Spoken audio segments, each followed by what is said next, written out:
자, 여리고를 지난 이스라엘 백성들이 이제 여리고 앞에 서 있습니다. 시기로는 니산월 혹은 아빕월이라고 되어 있고, 태양력으로는 3월에서 4월달 보리 추수하는 어간 10일날 서 있습니다. 6월절을 준비하는 날이다 하고 지난주간에 말씀드렸습니다.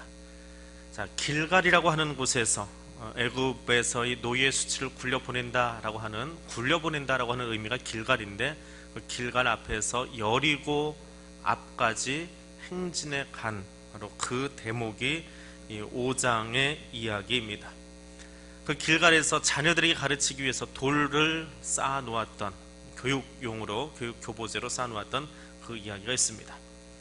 자, 그리고 나서 이제 1절 이야기, 5장의 이야기가 시작됩니다.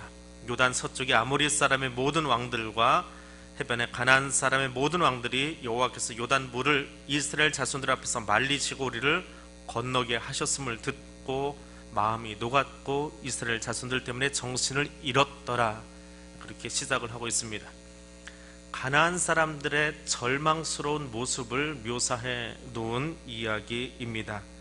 이미 저 앞에 라합의 이야기가 나오면서 가나안 사람들이 이스라엘 백성들의 소식을 듣고 어떤 상태인지가 나와 있습니다. 그래서 한 번 더 나와 있지요. 아모리 사람들은 산지에 있는 사람들입니다. 산에 사는 사람들. 산에 산다라고 하는 것은 성을 갖고 있다는 뜻입니다. 그래서 훨씬 더 강력한 민족입니다. 그리고 가나안 사람들은 농사를 짓고 사는 사람들입니다. 평야지대에 살고 있는 사람들인데, 아모리 사람에 비해서는 상대적으로 좀 약한 족속이 가나안 족속입니다. 근데 이 가나안 족속이 되었건 혹은 이 산지족이 되었건 간에 서쪽은 지중해 바다니까 상관이 없습니다. 바다에서 넘어오는 것은 두로 시돈 지역에서 막아주니까 상관이 없습니다. 남쪽에서 올라오는 거야 그냥 얻어맞을 수밖에 없습니다. 애굽이 워낙에 강대한 민족이기 때문에. 북쪽의 히타이트족도 마찬가지고요. 딱 한쪽 동쪽에서의 침입은 쉽게 못합니다. 왜냐하면 강이 있기 때문에. 그래서 쉽게 하지를 못합니다. 그런데 이스라엘 백성들이 4장에서 5장으로 넘어오면서 뭘 넘어왔어요? 요단강을 넘어왔지요. 장을 넘어온 게 아니라, 4장에서 5장 넘어온 게 아니라 요단강을 넘어와 버렸습니다.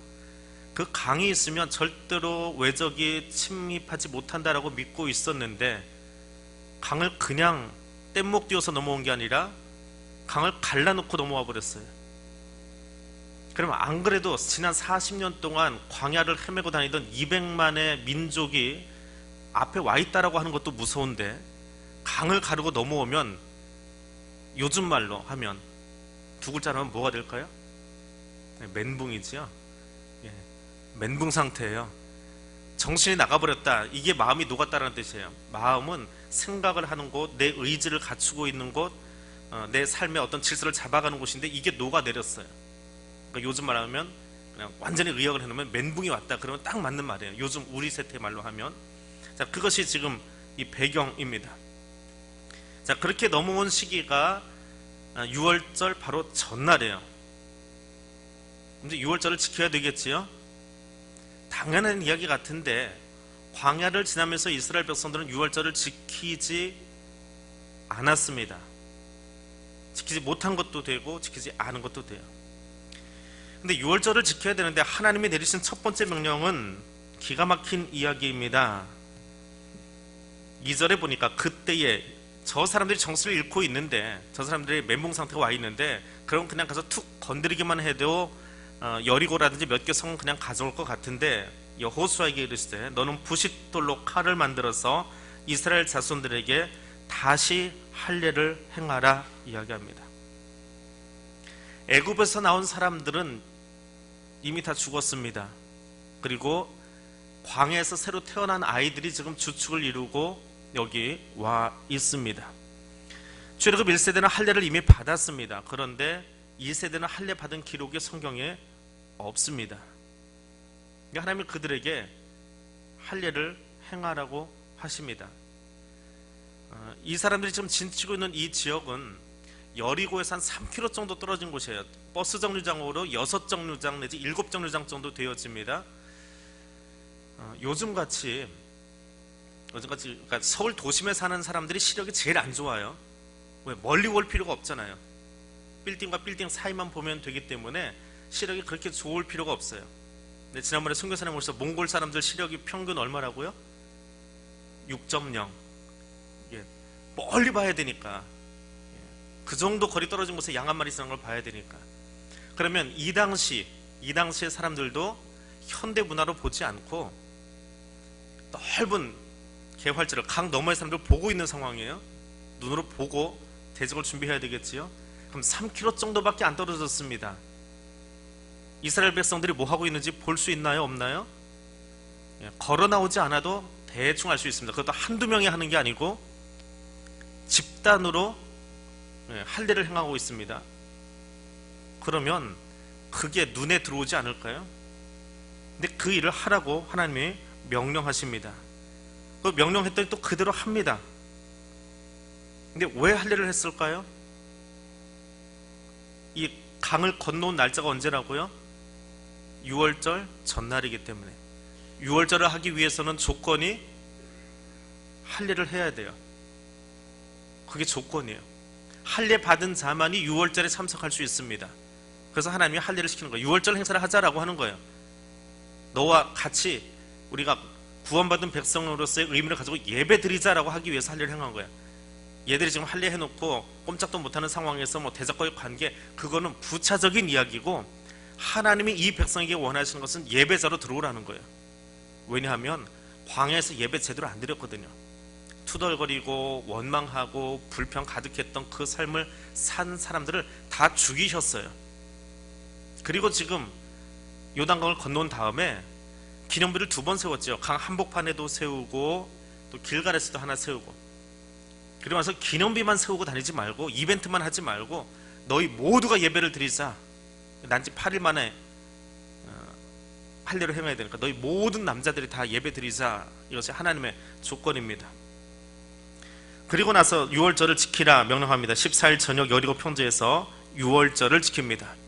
6월절을 지키고 무교병 보리떡 가지고, 딱딱한 떡 가지고 먹었더니 뭐가 그쳤습니까? 만나가 그쳐버렸습니다. 만나는 이스라엘 사람들이 광야를 지나면서 그들이 잘했든지 못했든지 간에, 못했다고 안 주신 거 아니에요. 나쁜 짓 했다고 안 주신 것도 아닙니다. 배신하고 원망하고 땅속으로 집어삼킴을 당하고 별의별 일을 다 경험하지요. 그래도 만나가 그치지는 않았어요. 그래도 하나님은 일반적인 은혜는 모든 백성들에게 다 그냥 베풀어 주고 계십니다. 6월절도 안 지키고 할례도 안 하고 그냥 할례 없는 백성처럼 살아가고 있음에도 불구하고 만나는 공급되고 있어요. 그런데 여기 길갈을 지나간 다음에 6월절을 지키고 나니까 만나가 그쳐버립니다. 이제부터는 어떻게 살아야 되느냐?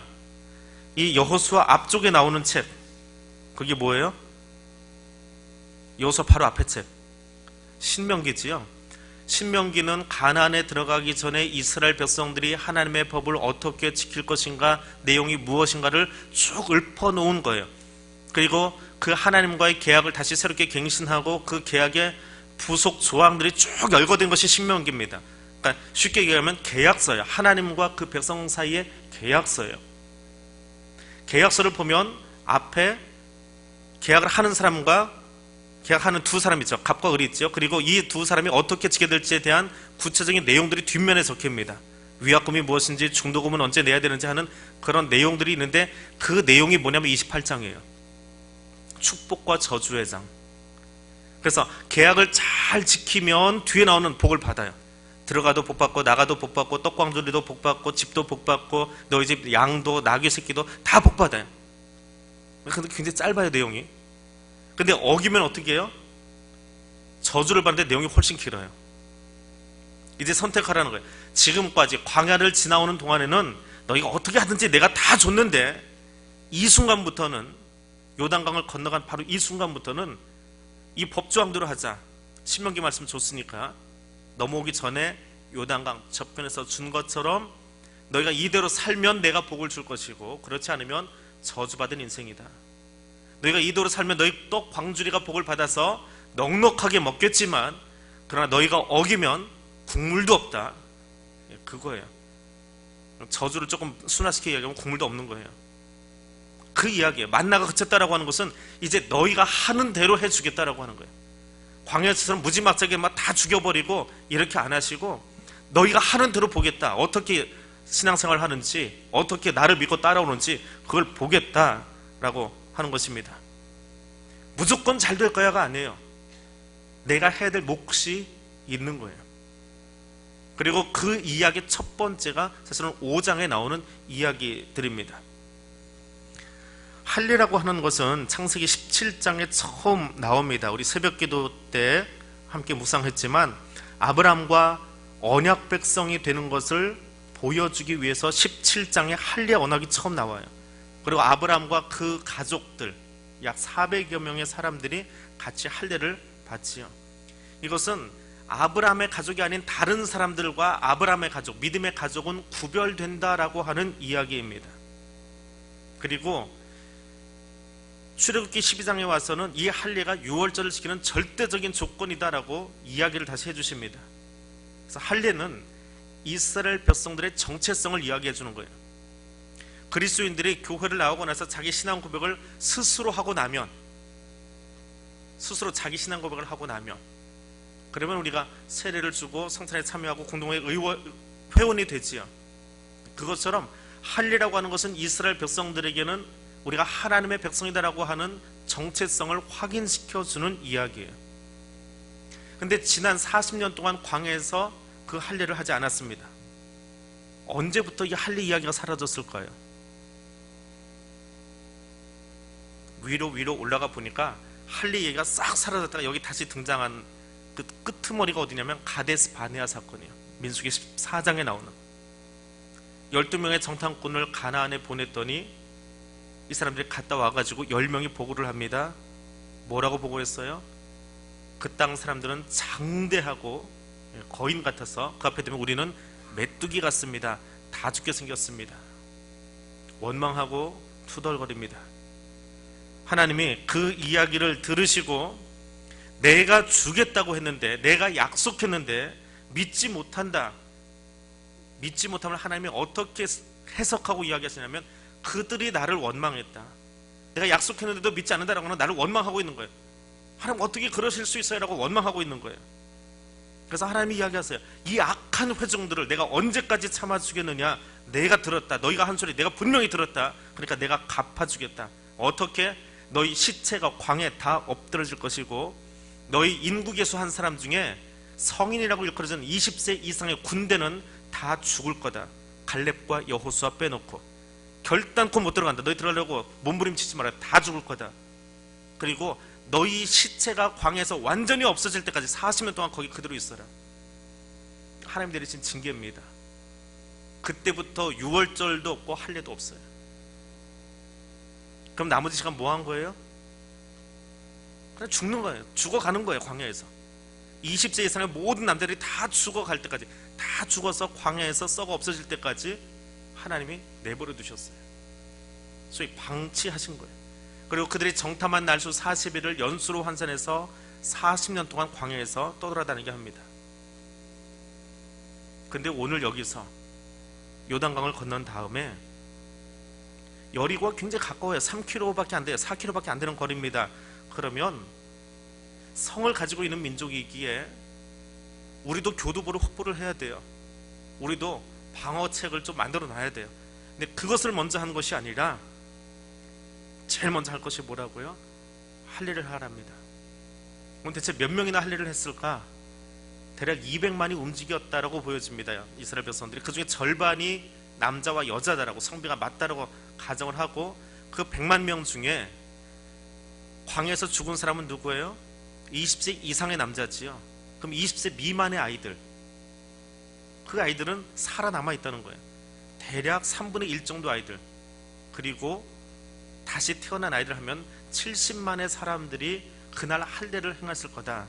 70만이면 서로 도와주면서 하루 안에 할례를 다 끝낼 수 있다라고 추정을 합니다.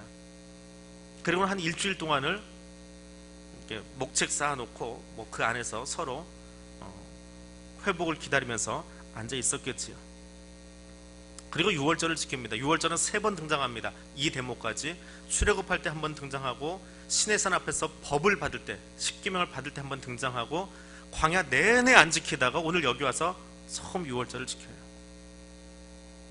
그래서 할례를 하고 유월절을 지키면서 이 백성들이 과거에 40년 전에 우리 조상들이 애굽에서 나올 때에 하나님이 그들의 장자를 다 죽이시고 우리는 살리시면서 끌어내셨다라고 하는 것을 기억해내는 거예요. 마찬가지로 오늘 우리가 유월절 지킬 때 이 예배를 드릴 때에 하나님이 저 앞에 있는 여리고부터 시작해서 가나안도 분명히 무너뜨리신다라고 하는 믿음의 고백을 그들이 하게 만드시는 거예요. 단지 예배를 드리기 위함이 아니라 출애굽을 상기시키면서 그 일을 하고 있는 겁니다. 교회는, 그리스도인은 자기 정체성을 바르게 해야 합니다. 내가 누군지 알아야 돼요. 그냥 세상 사람들처럼, 세상 사람들이 살아가는 것처럼 그렇게 사는 존재가 결코 아니라는 거예요. 세상 사람들도 열심히 노력하니까 나도 열심히 노력해야 되고, 세상 사람들이 열심히 돈 버니까 나도 열심히 벌어야 되고 해야 돼요. 그런데 그게 내 정체성은 아니라는 거예요. 내 정체성은 어느 자리에서든지 하나님의 백성이다라고 하는 것을 잊어버리면 안 돼요. 이스라엘 백성들이 그걸 잃어버린 순간에 하나님이 일하시는 걸 잊어버려요. 자기 정체성이 흔들리면 하나님이 일하시는 것을 기억하지 않습니다. 그리고 내가 하려고 해요. 내가 개척하려고 하고, 내가 만들려고 하고, 내가 이만큼 한 다음에 하나님이 나머지 채워주시겠지 생각합니다. 항상 하나님보다 앞서가 버려요. 정체성이 흔들리면 하나님보다 앞서갑니다. 교회가 되었건 한 개인이 되었건 그리스도인 개인이 되었건 정체성을 바르게 해야만 합니다. 근데 이스라엘 백성들은 그 명령 2가지를 다 소화해냈어요. 그랬더니 하나님이 마지막에 더 큰 일을 하나 보여주시는데 그것이 무엇이냐 하면 여호와의 군대 장관이 여호수아 앞에 나타나는 일이 등장을 합니다. 언제요? 유월절을 지킨 다음에 어디에서? 여리고에 가까이 이르렀을 때에 13절에 자, 그 여리고에 가까이 가는 짧은 거리죠. 길갈에서 여리고까지 3km니까 뚜벅뚜벅 걸어가는 동안에 여호수아의 머릿속에는 무슨 생각이 있었을까요? 할례했고 이제 몸 좀 추스렸고 유월절 예배 드렸고 그럼 이제 여리고로 걸어갑니다. 무슨 생각하고 있을까요?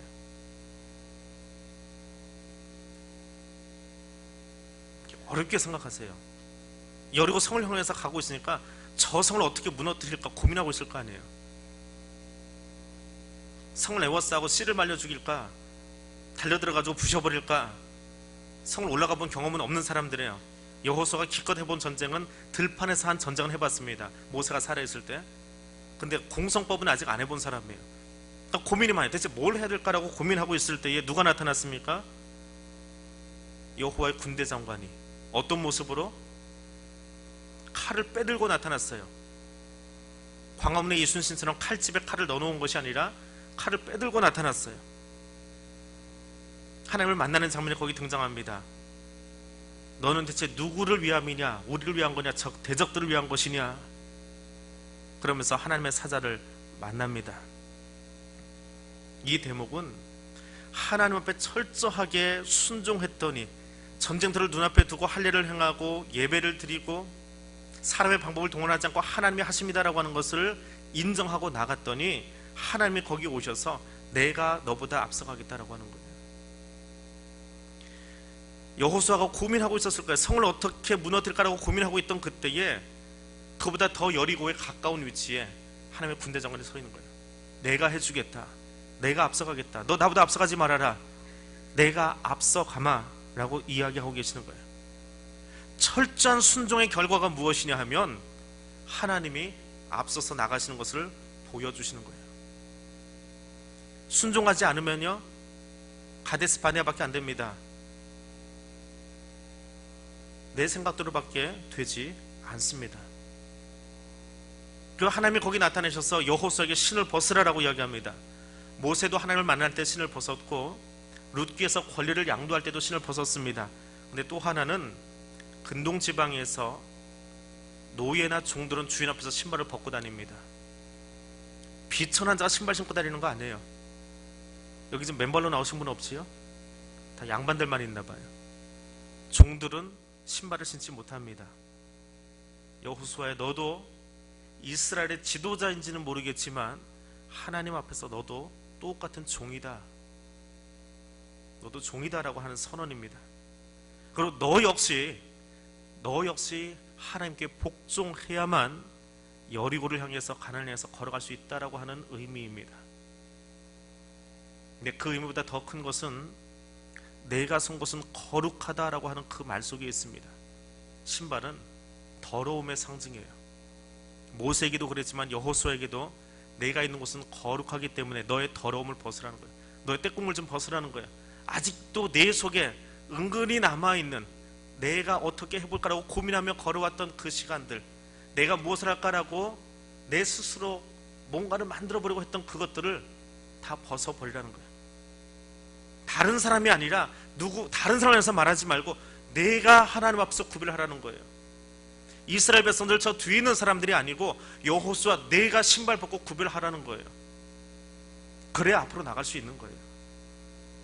그리고 하나님이 이 전쟁에 앞에 서셔서 진두지휘 하시겠다는 거예요.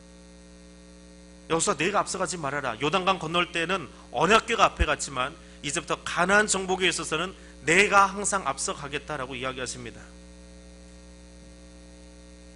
그럼 여호수아 입장에서 한번 생각해 보세요. 요단강을 건넜습니다.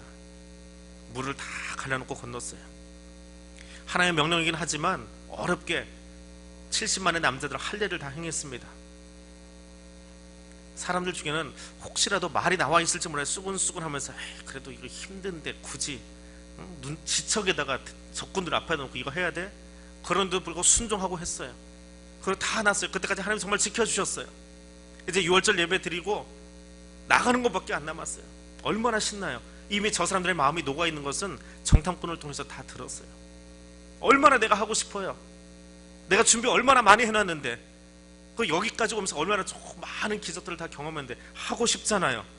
지도자의 위상이 백성들 앞에서 끝까지, 머리 끝까지 올라가 있을 때예요. 얼마나 높이 올라가 있습니까? 근데 하나님이 그때 신발 벗고 너도 종이야, 까불지 말고 내 뒤만 따라와 라고 이야기합니다. 다른 사람이 아니라 여호수아의 순종을 요청하고 있습니다. 이게 5장의 이야기예요. 간단한 이야기입니다. 이 간단한 이야기 속에 우리가 몇 가지만 함께 묵상하고 마무리하려고 합니다. 4장에서 5장으로 넘어오는 동안에 이스라엘 백성들의 마음이 흥분해 있어요. 강이 갈라지고 속도전을 좀 내보고 싶어요. 빨리 들어가고 싶어요. 40년을 기다렸던 거니까, 우리 아버지 세대는 들어가지 못한 것을 내가 들어갈 수 있으니까 더 빨리 가고 싶어요. 더군다나 저들의 마음이 다 녹아있대요.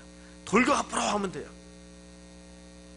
돌격 앞으로 소리가 떨어지면 좋은데 여호수아가 하나님 만나고 오더니 받아온 명령이 뭐예요? 할례를 행하자. 너희 포피를 다 끊어내자 라고 이야기합니다. 빨리 뛰어가서 잡아버리고 싶은데, 빨리 가서 목표를 성취하고 싶은데, 그런 준비가 다 돼 있는데, 이 정도면 다 된 것 같은데, 근데 하나님이 멈추랍니다. 할례 끝나고 나니까 예배들이 있어요. 바빠서 죽겠는데 예배도 왜 이렇게 긴지 몰라. 6월절 예배가 얼마나 깁니까? 우리 원래 할 때 예배 10분 드려도 군지렁군지렁 하는 분들이 있는데 예배가 얼마나 긴지 몰라요. 더 정체시킵니다. 더 주저앉힙니다. 여호수아야 멈춰라. 여호수아 멈춰라. 빨리 가서 가나안 점령하고 싶고 빨리 뭔가를 해내고 싶은데 한국 사람들은 더 급하지요. 빨리빨리가 얼마나 심해요. 그런데 가만히 좀 있으래요. 자꾸만 멈춰요. 속도가 중요한 것이 아니고 무엇이 중요한 거예요? 이 과정 속에서 하나님의 백성으로 내 입술에서 그 고백이 잘 나오고 있느냐 확인하자. 다시 한번 확인하자. 안 하면 여기도 또 가데스 바네아가 되니까, 또 가데스 바네아가 되거든요. 내 주장, 내 생각, 내 삶을 완전하게 나에게 맡기라는 거예요. 삶에 있어서 가장 두려운 것이 무엇입니까? 두려움이 없는 사람은 없어요. 제가 개인적으로 굉장히 무서워하는 게 하나 있긴 있어요. 무슨 영향을 좀 받아가지고 굉장히 싫어하는 게 하나 있어요. 그리고 얘기하면 장난칠 것 같아서 안 합니다. 여러분, 가데스 바네아에서 10명의 정탐꾼이 들어가가지고 가나안을 정탐하고 돌아왔어요. 그들이 보고 온 것이 사실이에요, 거짓이에요? 사실이에요, 거짓이에요? 사실이에요. 거짓말한 건 아니에요. 가나안에 있는 사람들은 칼 들고 무장하고 성 짓고 살고 있는 정착민들이에요. 거대한 군대예요. 근데 이스라엘 백성들은 노예 생활하다 빠져나와가지고 막대기 들고 지금 광야를 헤매고 있는 베두인족이에요. 양측이 목동들입니다. 그 목동들이 군대하고 싸워가지고 이길 수 있어요? 우리 고독도에서 제일 공 잘 차는 사람들이 국가대표하고 붙으면은 어떤 결과가 나올 것 같아요? 사실이에요. 보면 두려워요. 그런데 그 사실을 이 백성들에게 어떻게 이야기하느냐라고 하는 거예요. 하나님이 주신 약속을 가지고 신앙적으로 풀어내면서 이야기할 것인지, 그게 갈렙과 여호수아예요. 아니면 그냥 사실만 이야기하고 두려움만 이야기할 것인지. 10명은 왜 두려웠습니까? 가나안에 들어갔다 온 10명은 왜 그렇게 가나안을 두려워했어요? 이유가 뭐예요? 방금 설명 다 드렸는데, 내가 하려고 한 거예요. 내가 싸워보려고 하니까 내가 메뚜기 막 같아요. 내가 메뚜기 맞아요. 쟤들은 거인이에요. 가서 부딪히려고 생각해보니까 내가 죽겠는 거예요. 못하겠는 거예요. 그 사실을 이야기한 거예요. 내가 본 그대로 내가 하려고 하니까, 내가 부딪히려고 하니까 안 되는 것밖에 안 보여요. 근데 갈렙과 여호수아는 사실은 어때요? 자기도 메뚜기예요. 부족해요. 힘이 없어요. 자기들도 싸움 안 해봤어요. 그런데 어떤 눈으로 보는 거예요? 믿음의 눈으로 보는 거예요. 불신앙의 눈을 가지고 우리의 삶을 바라보면, 불신앙의 눈으로 내 가정, 내 길, 내 삶을 들여다보면 원망할 것밖에 없습니다. 두려운 것밖에 없습니다. 그러나 믿음의 눈으로 바라보면 하나님의 일하심이 보입니다. 그게 갈렙과 여호수아예요. 여리고 인근에서 할례와 유월절 행사를 치릅니다. 사람의 눈으로 바라보면 가장 어리석은 짓을 한 거예요. 적군 앞에서. 그러나 믿음의 눈으로 보면 사실은 더디고, 사실은 아프고, 사실은 불편해요. 왜 지금 할례를 해야 돼요? 군대 전쟁하기 전에 해놔야지. 근데 왜 지금 시키냐고요? 그 아픈 것을 왜 지금 나한테 안 하고 있던 것 지금 와가지고 칼 들이밀면서, 그것도 칼 만들어가지고 하래요. 있는 칼도 아니고 부싯돌 만들어서 그거 가지고 자기 포피 자르래요. 그 만들면서 얼마나 시간이 걸려요. 얼마나 결단하고 각오해야 돼요. 더디고 아파요. 근데 믿음의 눈으로 보면 할 수 있어요. 하나님이 하시기 때문에. 출애굽 1세대와 출애굽 2세대의 차이점은 거기 있는 거예요. 광야에서 죽어간 60만의 사람들, 여자들까지 200만의 사람들의 공통점은 불신앙의 눈으로 바라본 거예요. 내 힘으로 하겠습니다. 내 힘으로 하려고 하니까 부대껴요. 힘들어요. 왜 여기다 데려다 놓으셨어요? 차라리 거기다 놔두시지. 원망하고, 불신앙을 하나님 원망하는 거예요. 투덜거리고. 근데 오늘 길갈에 있는 사람들은 어때요? 다 굴려보내겠다. 그 노예 근성들, 불신앙의 근성들 다 굴려보내겠대요. 하나님이 하라면 할게요. 하나님이 지켜주실 거니까. 요단강도 건너오게 하셨고 여기까지 오게 하신 것도 은혜인데, 아직 해야 될 일들이 산더미같이 많이 있지만 저것도 누가 하시는 거예요? 하나님이 하시는 거예요. 나를 두렵게 하는 일들이 있습니다. 인생의 계획들을 바라보고, 가정의 계획들을 바라보고, 2단지 재건축 언제 끝날지, 3단지 언제 될지, 이제 2주 시작하는 저 단지들 언제 2주 다 나갈지 참 고민들 많으실 거예요. 거대하고 화려한 몸짓을 가지고 나를 더 왜소하게 만드는 사람들도 있어요. 옆에 더 큰 교회들, 옆에 더 열심히 더 크게 성장한 사람들, 돈을 더 많이 벌어서 어떻게 돈을 버는지 이렇게 떵떵거리고 있는 사람들. 며칠 전에 핸드폰 좀 손을 볼 일이 있어가지고 우리 교인 집에 갔어요. 근데 마침 사장님이 안 계셔가지고 직원만 있길래 궁금해서 물어봤어요. 핸드폰 가게가 대체 어떻게 운영이 되는지, 수수료를 어디서 이렇게 챙기는지 자세히 들었어요. 얘기를 자세히 해주더라고요. 사장이 아까 자세히 해주더라고요. 다 들었어요. 아, 이런 게 있구나. 그거는 얘기 못해요. 그분은 영업비밀이니까. 근데 그 종업원이 이야기를 하다 그래요. 이 판매점은요, 이 핸드폰 파는 데 있어서 제일 밑바닥이에요. 그래서 한 대 파는데 손님 유치하려고 거기다가 사은품 하나만 내주면은 가져갈 게 없대요, 주인이. 10,000원짜리 하나도 못 챙겨. 핸드폰 팔았는데 10,000원도 못 챙긴대요. 그래서 제가 듣기로는 핸드폰 팔아서 그 사람이 핸드폰을 쓰고 있으면 통신요금 받아간다는데 사장님 그거 못 받아요. 그랬더니 그거는요, 이 위로 올라가 가지고 예를 들어서 뭐 S사 거 곧장 다이렉트로 받은 직영사 사장이 있대요. 그분들은 그거 가지고 산대요. 그래서 그 우리 교인 옆에 집에 그 사람이 있대요. 그 사장님은 소위 직영점이라고 불리는 매장을 200개를 가지고 있대요. 한 달에 수익이 뭐 20억이라나요? 그걸 걷어들인대요. 물론 매장 운영료도 나가고 뭐도 나가고 하겠지만 그렇게 돈을 번대요. 그분들에 비하면 여기는 참 힘들어요. 우리 사장님도 참 힘드세요 그러더라고요. 그렇게 비교하고 보면 어떻게 저렇게 성공했지? 어떻게 저렇게 잘하고 있지? 나도 조금 여유가 있었으면, 나도 누가 조금 도와줬으면, 판매점 하지 말고 조금 윗단계로 올라가시지요. 그랬더니 아유 목사님, 그 돈이 얼만데요? 판매점마다 그 윗단계로 올라가려면 돈이 얼마가 더 들어가는데요. 그게 있으면 누가 안 하겠습니까? 다 하고 싶지. 그럼 그 상황을 바라보면 얼마나 힘들겠어요? 원망스러운 일들이 얼마나 많이 있겠어요? 나를 왜소하게 만드는 세상의 일들이, 사건들이 얼마나 많이 있습니까? 그런데 그런 환경 속에서 주어진 사실만 보는 것이 아니라 하나님이 무엇을 하고 계시는지를 보아야 된다는 거예요. 그것이 5장의 사건이에요. 그리고 그렇게 믿음의 눈을 들어서 보면 나를 왜소하게 만들고 있는 저 환경이나 저 주변의 사람들조차도 하나님이 나를 사용하시기 때문에 저들의 마음이 녹아버리게, 내 마음이 녹아내리는 것이 아니라, 멘붕은 누가 경험했어요? 이스라엘이 경험했어요? 가나안이 경험했어요? 가나안이요. 누구 때문에? 하나님 때문이에요. 내가 한 게 아니고 하나님 때문이에요. 그걸 보자고요. 그걸 믿자고요. 그 하나님 붙잡자고요. 알고는 있는데 자꾸 잊어버리고 있는 사건들, 맨날 성경 공부하면서 듣기는 들었는데 현실 속에서 자꾸 잊어버리고, 내가 뭘 해보려고 하다가 스스로 왜소해지고 스스로 작아지고 스스로 열등감 느끼면서 하나님 왜 나는 이거밖에 안 돼요? 라고 불평하는 가데스 바네의 사람들처럼 살지 말고,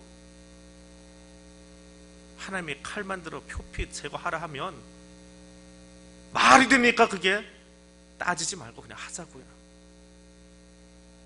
아프지만 지금 피 흘려야 되지만 전쟁 앞에서 이게 무슨 소리냐고 할 소리 많지만 하나님이 하자고 하면 하나님 말씀 앞에서 순종하자고요.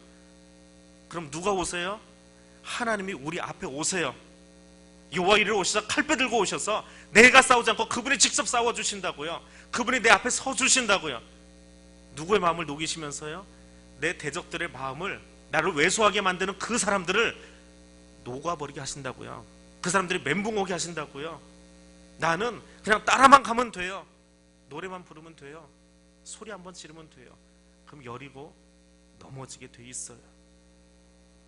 그것이 5장의 사건이에요. 그것이 오늘 나의 사건이 돼야 돼요. 귀로 듣는 게 신앙생활 하는 게 아닙니다. 머리로 알고 있다 해서 신앙생활 하는 게 아니에요. 비교하려고 치면 얼마나 비교할 게 많고, 왜소하려고 밖을 쳐다보면 얼마나 나를 왜소하게 만드는 사건들이 많이 있습니까? 그거 보지 말자고요. 내 눈이 뜨여지지 않았으면 그것 때문에 눈물 흘렸어요. 하나님, 이 시간에도 내 눈이 뜨여져서 하나님의 일하심이, 여호와의 군대장에 내 앞에 여호와 이르러 서 계심을 내가 좀 볼 수 있게 해주세요. 여호수아가 본 것처럼. 그 군대장관 보려면 내가 순종해야 돼요. 철저하게 순종해야 돼요. 그러면 군대장관이 앞에 서는 게 보여요. 여호와 이르 하나님이 보여요. 순종하고 칼을 빼어 들었더니 그 뒤에 하나님이 준비해놓은 양을 보여주세요.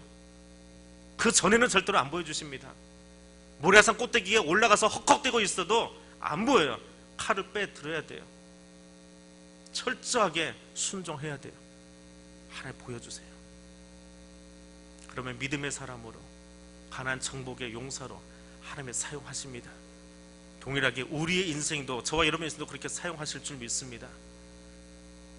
우리의 눈을 떠서 하나님만 바라볼 수 있도록 기도하시기를 바랍니다. 내 인생의 여정을 완벽하게 이끄시는 분 하나님밖에 없음을 한 번 더 고백하고 그런 삶을 살아가는 저 여러분 될 수 있기를 원합니다. 우리 같이 기도하겠습니다. 하나님, 내 삶의 여정을 온전하게 가장 완벽하게 이끌어 주시는 분 하나님밖에 없습니다. 이것을 다시 한번 믿고 고백하기를 원합니다. 여호와 이레 하나님을 마음으로만 고백하는 것이 아니라, 머리로만 하는 것이 아니라 진심으로 따라가겠습니다. 하나님 앞서가세요. 내가 앞서가지 않겠습니다. 여호와 이레 하나님이시라고 고백한다면 나는 하나님 뒤에서 따라가는 자 되겠습니다. 세 번째로 기도합니다. 주님, 좀 이따 할게요, 내일부터 할게요, 지금은 내 환경 때문에 안 돼요 라고 하지 마시고 이 자리에서부터 하겠습니다. 여기부터 그렇게 살겠습니다. 지금 이 순간부터 그렇게 살겠습니다. 저희 결단할 수 있도록 성령 하나님 도와주세요. 이 세 가지 기도 제목 가지고 우리가 통성으로 기도하겠습니다.